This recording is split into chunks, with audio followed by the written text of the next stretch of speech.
안녕하세요. 저는 18년 경력의 장례지도사 최 팀장입니다. 저는 국가 자격인 장례지도사교육원에서 교수를 역임하였으며 현재 장례 서비스 전문 회사를 운영하고 있습니다. 오늘은 우리 모두가 언젠가는 마주하게 될 삶의 마지막 순간과 그 이후에 대한 이야기를 나누려고 합니다. 좋아요와 구독을 눌러주시면 제게 큰 힘이 되겠습니다. 먼저 무거운 이러한 주제의 영상을 시청하시는 여러분에게 진심으로 감사드립니다. 죽음은 우리 모두의 삶에서 피할 수 없는 부분이지만 많은 분들이 이에 대해 이야기하기를 꺼리거나 미리 준비하는 것을 망설이시는 경우가 많습니다.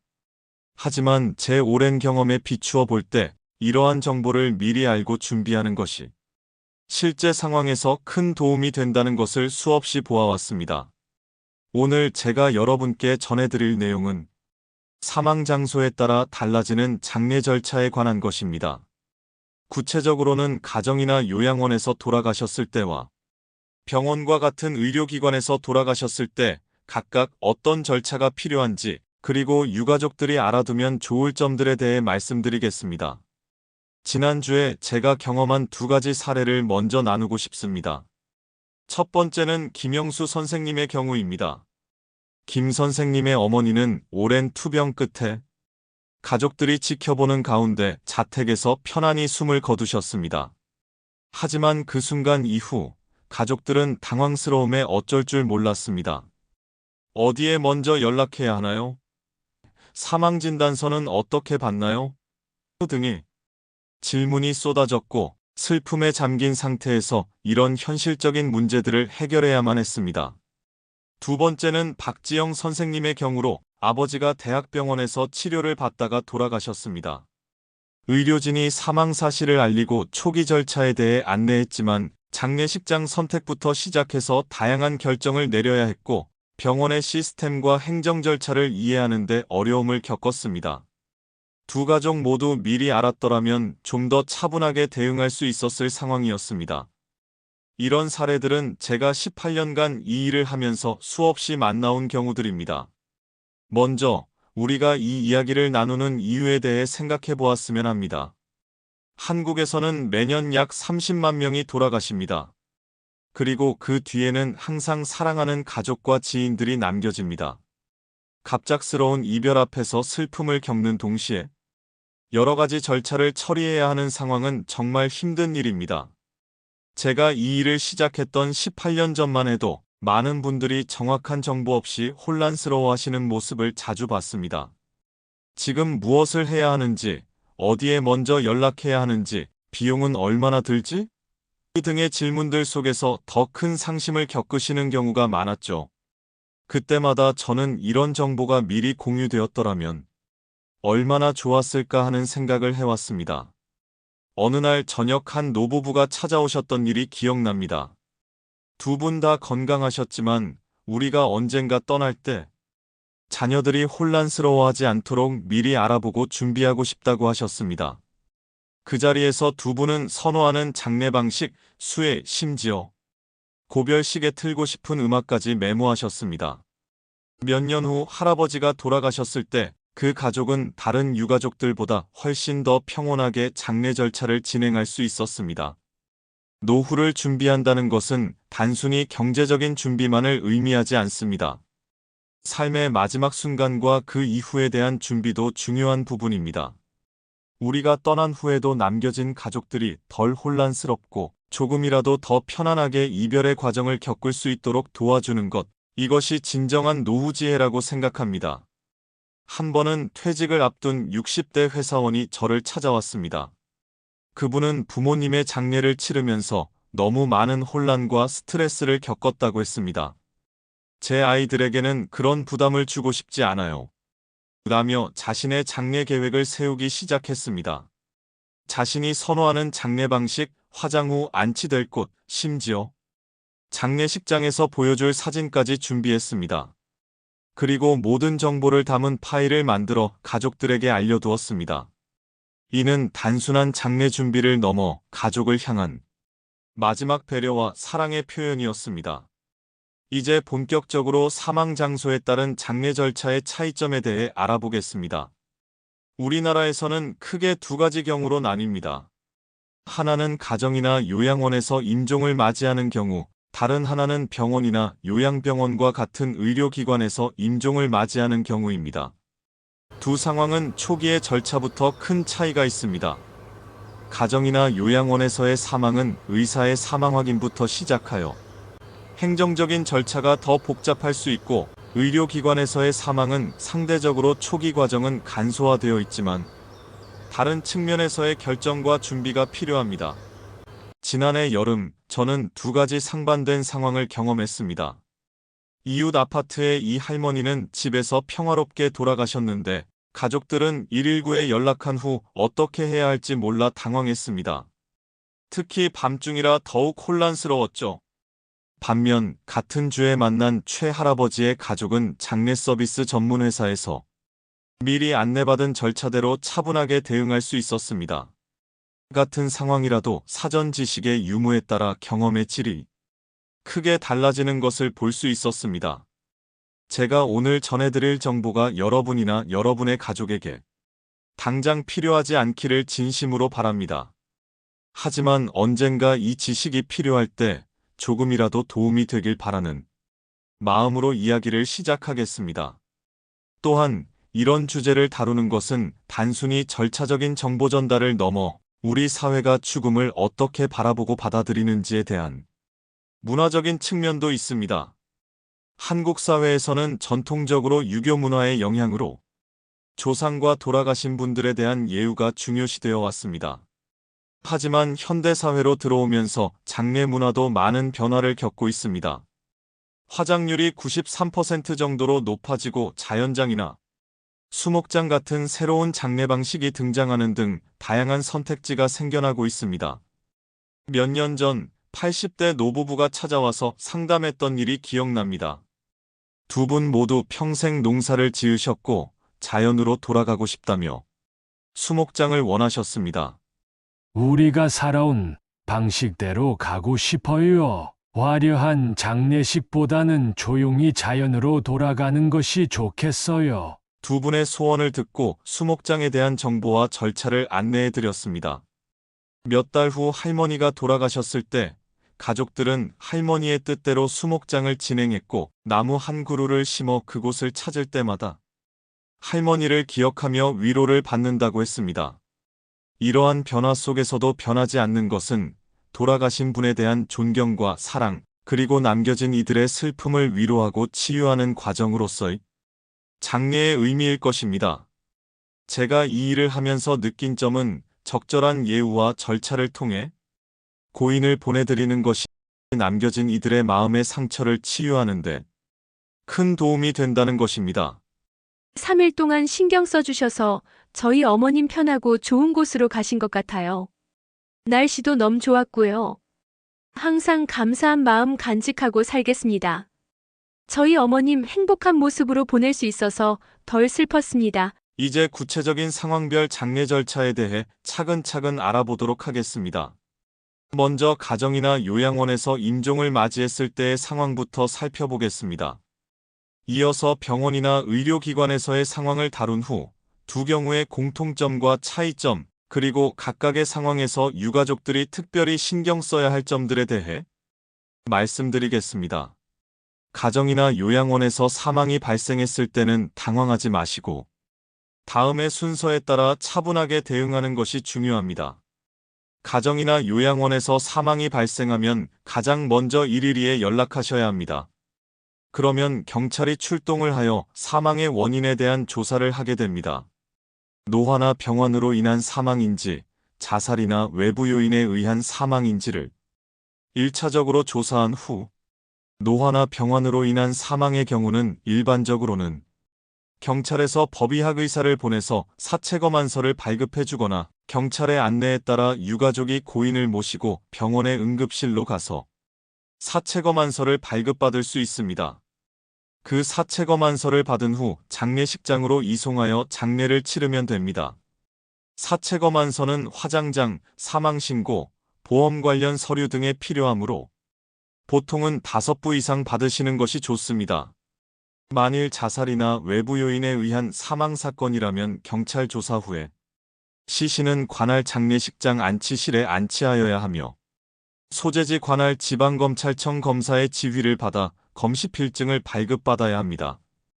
이 경우도 사체검안서가 발급되나 사체검안서에 자살이나 외인사에 체크가 되게 되며 반드시 검시필증이 있어야 염습, 입관 등의 장례 절차를 진행할 수 있습니다. 검사의 지휘에 따라 국립과학수사연구소에서 부검을 통해 사망의 원인을 밝혀야 하는 경우도 있습니다. 이 경우는 장례 기간이 일반적인 3일장보다 길어질 수 있습니다. 사망 확인과 사체검안서 발급 후에는 시신을 장례식장으로 이송해야 합니다. 요즘은 대부분의 장례 서비스 전문회사나 장례식장에서도 이송 서비스를 제공하므로 장례식장을 먼저 선택하신 후 이송을 요청하시는 것도 좋은 방법입니다. 장례식장 선택 시에는 거리, 비용, 시설, 서비스 품질 등을 고려하시는 것이 좋습니다. 최근에는 대형 병원 장례식장뿐 아니라 독립 장례식장, 본인 종교의 장례식장 등 다양한 옵션이 있으니 가족 회의를 통해 결정하시기 바랍니다. 지난 겨울 제가 도왔던 이 할머니의 가족은 집에서 가깝지 않은 곳에 있는 장례식장을 선택했습니다.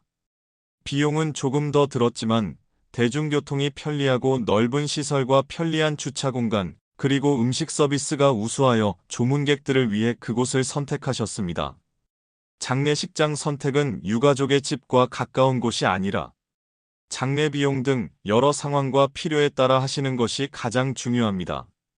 병원이나 요양병원 같은 의료기관에서 사망이 발생한 경우에는 비교적 초기 절차가 간소화됩니다. 의료기관에서는 담당 의사나 당직 의사가 즉시 사망을 확인하고 사망진단서를 발급합니다.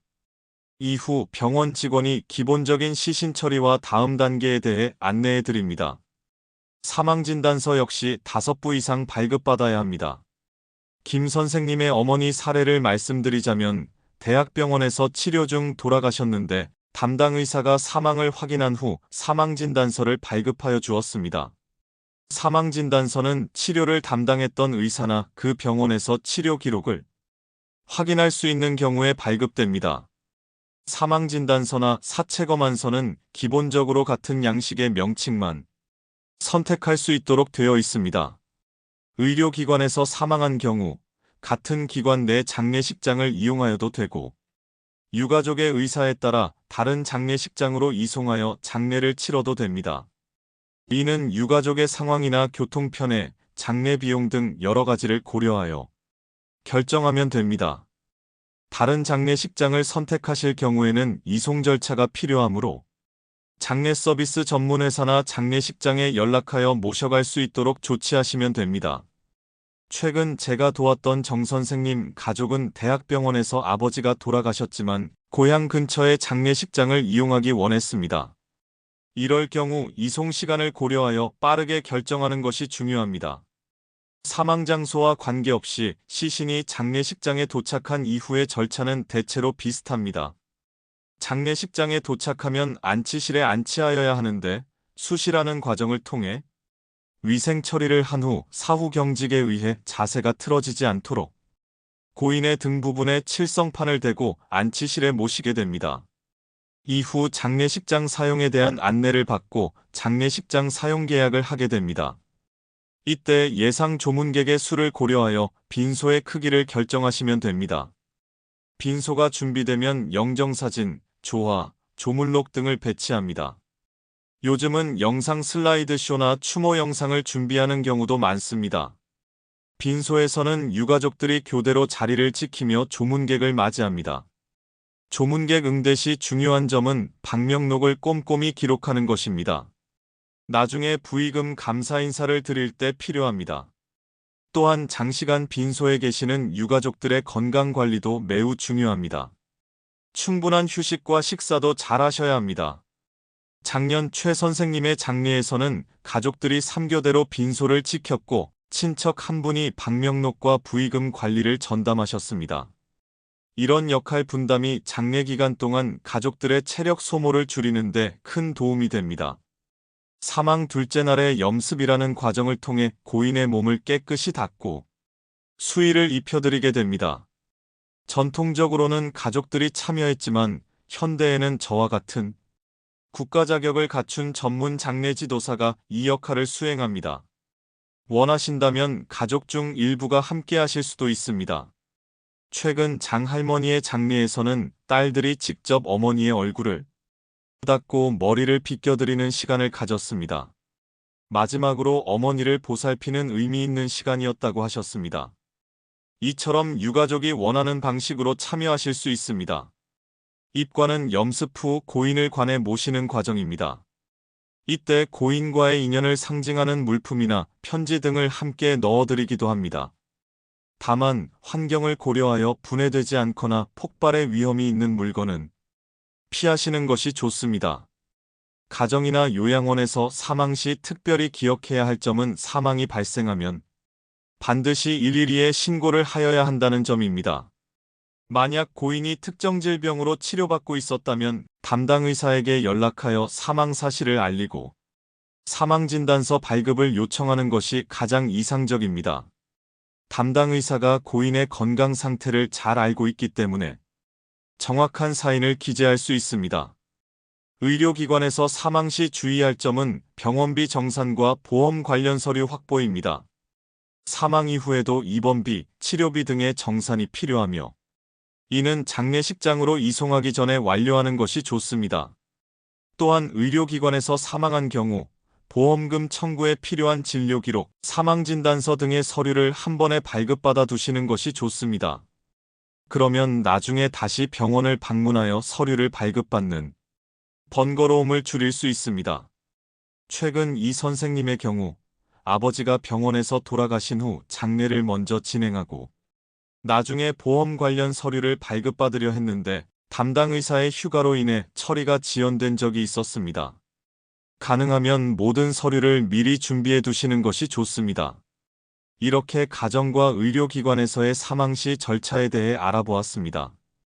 어떤 경우든 고인에 대한 존경과 사랑을 표현하는 시간이라는 점은 변함이 없습니다. 지금까지 가정이나 요양원, 의료기관에서의 사망 시 절차에 대해 알아보았습니다. 이제 최종적인 조언과 함께 이야기를 마무리하려 합니다. 제 경험상 가장 큰 차이를 만드는 것은 사전 준비입니다. 갑작스러운 상황에서도 침착하게 대응할 수 있도록 가족 간에 미리 대화를 나누는 것이 중요하며 필요하다면 장례 서비스 전문 회사와의 사전 상담도 도움이 됩니다. 지난해 만났던 60대 부부는 서로의 장례 희망사항을 문서로 만들어 자녀들과 공유했습니다. 선호하는 장례식장, 화장인지 매장인지의 여부, 종교의식 포함 여부, 심지어 조문객들에게 나눠줄 답례품까지 정해두었습니다. 이런 준비는 남겨진 가족의 부담을 크게 줄여줍니다. 장례 비용은 이용하는 장례식장과 조문객 수, 제단꽃 비용, 선택하는 서비스에 따라 크게 달라질 수 있습니다. 장례 비용 중 음식 관련 비용이 큰 비중을 차지합니다. 저의 경험에 따르면 보통 800만 원에서 1200만 원 사이가 일반적이지만 조문객이 많이 오셔서 음식 비용이 늘어나면 전체 비용이 더 늘어나기도 하며 화장, 매장, 봉안당 등의 선택에 따라 추가 비용이 발생합니다. 국가유공자의 경우는 화장비는 감면되며 국립묘지에 안장하실 수 있습니다. 화장장에 따라 유공자의 배우자도 일부 감면을 받으실 수 있습니다. 또한 대부분의 지자체에서 운영하는 시립봉안당, 자연장 등의 장지시설은 관내 시민들은 저렴한 비용으로 이용할 수 있습니다. 내가 거주하는 지역에 화장장이 없는 경우 타 지역의 화장장을 이용하여야 하며 이 경우에는 관내 지역 화장비에 비해 매우 높은 화장비를 지불하여야 하나 거주하시는 지자체에서 화장비의 일부를 지원받을 수 있으므로 반드시 시, 군, 구청에 문의하시는 것이 좋습니다. 기초생활수급자는 장제급여를 신청할 수 있습니다. 또한 대부분의 생명보험과 실손보험에는 장례비 지급 조항이 있으니 미리 확인해 두시는 것이 좋습니다. 가정에서 사망할 경우 첫 번째, 주치의 또는 가까운 병원 연락처를 쉽게 찾을 수 있는 곳에 보관하고, 두 번째, 사망 시 연락할 가족 및 지인 목록 작성해두고, 세 번째, 장례 치르기 원하는 장례식장 정보 미리 알아보고, 의료기관에서 사망이 예상되는 경우에는 첫 번째, 병원 내 장례식장 정보와 외부 장례식장 정보 비교해두거나, 두 번째, 보험 관련 서류 목록 미리 파악해두기, 세 번째, 병원비 납부 방법과 수속 절차 확인해 놓으면 큰 도움이 됩니다. 요즘에는 장례 서비스 전문 회사들이 유가족의 상황에 따른 장례 서비스를 계획하고 진행하므로 두 경우 모두 장례 서비스 전문 회사를 이용하는 것도 좋은 방법입니다. 현대사회에서는 고인의 디지털 자산과 SNS 계정 관리도 중요한 문제입니다. 생전의 디지털 유산 관리 방법을 정해두는 것이 좋습니다. 주요 SNS는 사망자 계정 처리를 위한 정책이 있으니 참고하시기 바랍니다. 최근 이 할아버지의 자녀들은 할아버지 페이스북 계정을 추모 계정으로 전환하는 과정에서 어려움을 겪었습니다. 생전에 이런 부분까지 이야기를 나누었다면 더 수월했을 것입니다. 장례 절차와 관련된 실무적인 준비도 중요하지만 마음의 준비 역시 중요합니다. 죽음은 삶의 자연스러운 일부임을 받아들이고 생전에 충분한 대화와 표현을 나누는 것이 후회 없는 이별을 위한 첫걸음입니다. 박 할머니는 돌아가시기 전 가족들과 함께 추억 앨범을 만들며 인생을 돌아보는 시간을 가졌습니다. 이 과정이 가족들에게 큰 위로가 되었고 장례 과정에서도 감사함과 사랑의 기억으로 슬픔을 이겨낼 수 있었다고 합니다. 18년 동안 저는 수많은 이별의 순간을 함께 했습니다. 그 경험을 통해 깨달은 것은 죽음에 대한 준비는 단순히 장례 절차나 비용에 관한 것이 아니라 삶을 어떻게 마무리하고 싶은지에 관한 것이라는 점입니다. 오늘 제가 나눈 정보가 여러분과 여러분의 가족에게 도움이 되길 진심으로 바랍니다. 우리 모두 언젠가는 맞이할 이별의 순간을 조금 더 평온하게 준비할 수 있기를 희망합니다. 이 영상이 도움이 되셨다면 좋아요와 구독으로 응원해 주십시오. 여러분의 관심이 더 많은 분들에게 이런 유용한 정보를 전달하는 데 큰 힘이 됩니다. 또한 댓글로 궁금한 점이나 다루었으면 하는 주제를 알려주시면 다음 영상에 반영하도록 노력하겠습니다. 은빛공감 채널에서는 앞으로도 인생의 중요한 순간들에 대한 실질적인 조언을 계속해서 나눌 예정입니다. 여러분의 삶에 작은 도움이 되는 채널이 되겠습니다. 감사합니다.